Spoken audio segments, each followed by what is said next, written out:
Well, good Monday morning, everyone. Boy, do we have a good week for you. And well, for all of us. It, as you may recall, last year, Pastor Rick, about the middle of the year, announced that he was going to be leaving Saddleback and not retiring, but moving on to his next assignment from the Lord.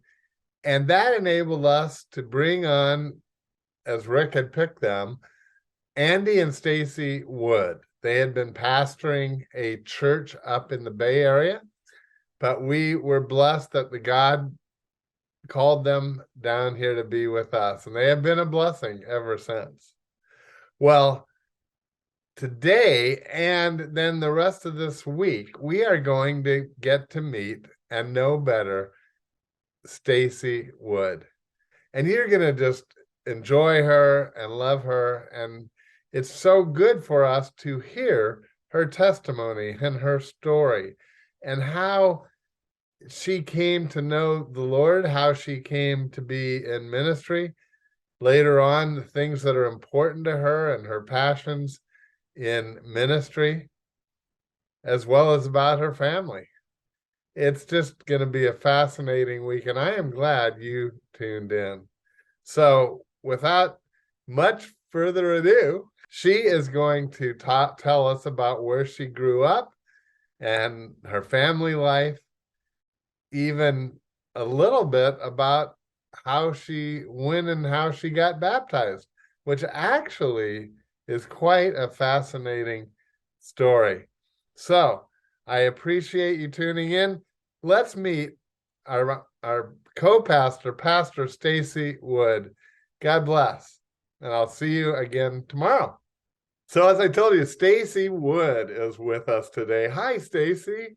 Hi, it's so good to be here with you. I love it that you would come on and share with our Laguna Woods family. And that's not just our attenders, but also there's a good number of folks just in the community that are watching. So Stacie Wood is our new co-pastor at Saddleback Church.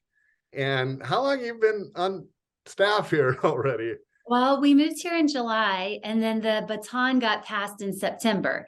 So about 5 or 6 months now, we've been here just getting acclimated to this new call that God has on our life. I got to tell you, it seems like you've been here longer. Really? Yes, because although on the other hand, the excitement about both you and your husband, Andy, is still so high, and they're excited, and you're blessing us with your messages, and I hope you're enjoying it as well as we are enjoying having you.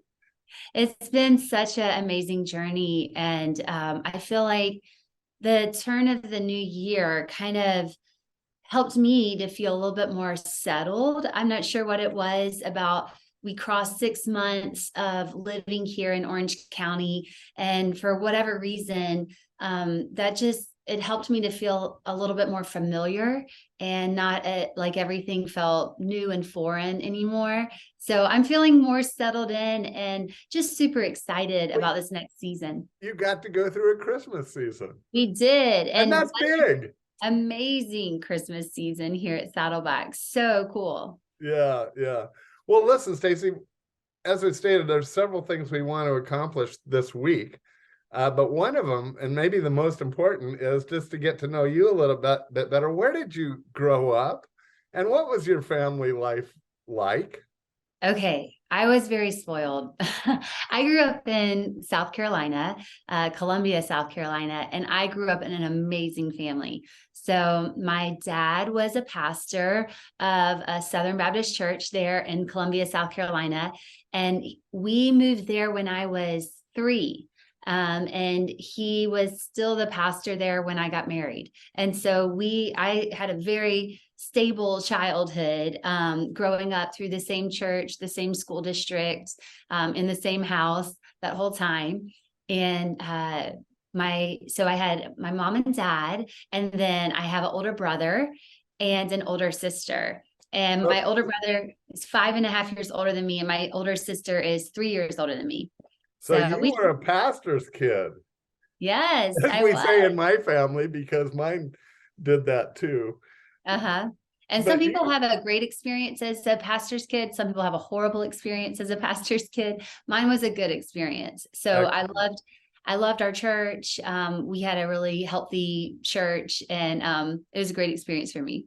I know, Stacie, whenever your dad comes out, I want to meet him, Okay. because just from what you and Andy have been saying, and I loved Andy's quote in the sermon back. He said that your dad, like, bet this is going to be the best year ever. Oh, yes.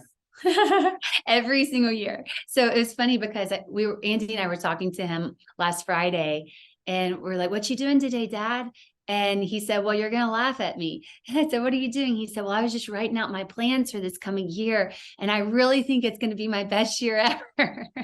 And he's 75 years old. I love it. I love it too, and I just appreciate that. So I don't know if it'd work out, but I'd sure like to. Now, so you grew up in a Christian home. Did you come to know Jesus at an early age, or how did you get to know him?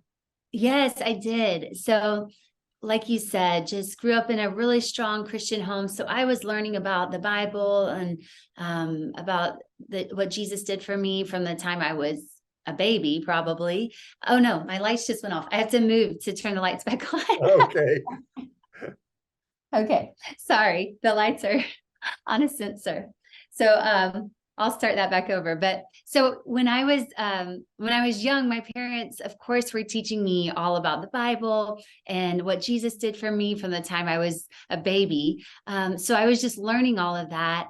And then as I got to the point where I could understand it and explain it back to my parents, and I began to express a desire to give my life to Jesus, to surrender control to him, to ask him to forgive my sins, all of those things. So when I was in first grade, my parents felt like I finally could understand the gospel message enough that they were ready to allow me to be baptized. So that was a significant moment for me. I would say when I got into middle school, though, my faith took another really big step forward through going to student camp in the summer. And that was really the first time that I felt that personal connection with God in a deeper way.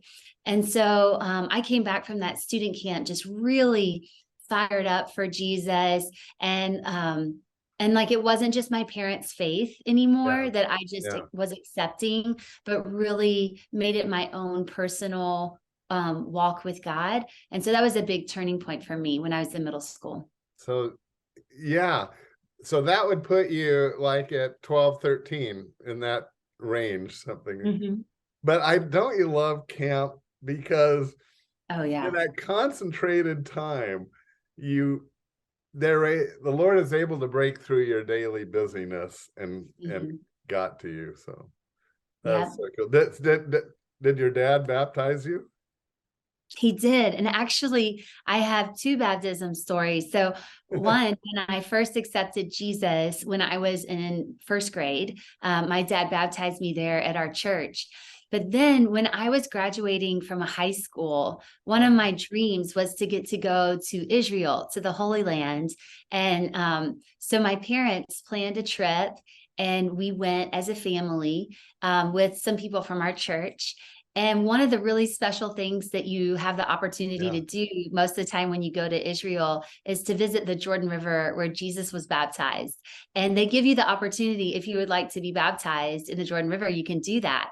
And so my dad baptized me again in the Jordan River where Jesus was baptized. And it was just a really special experience as well. That really is. And I've talked to a lot of folks over the years that just was especially meaningful to them. Not that it was any more effective or something. Right. But it was meaningful. And you're saying the same thing. Yes, it was. It was very special. Yeah. And I won't worry about tomorrow.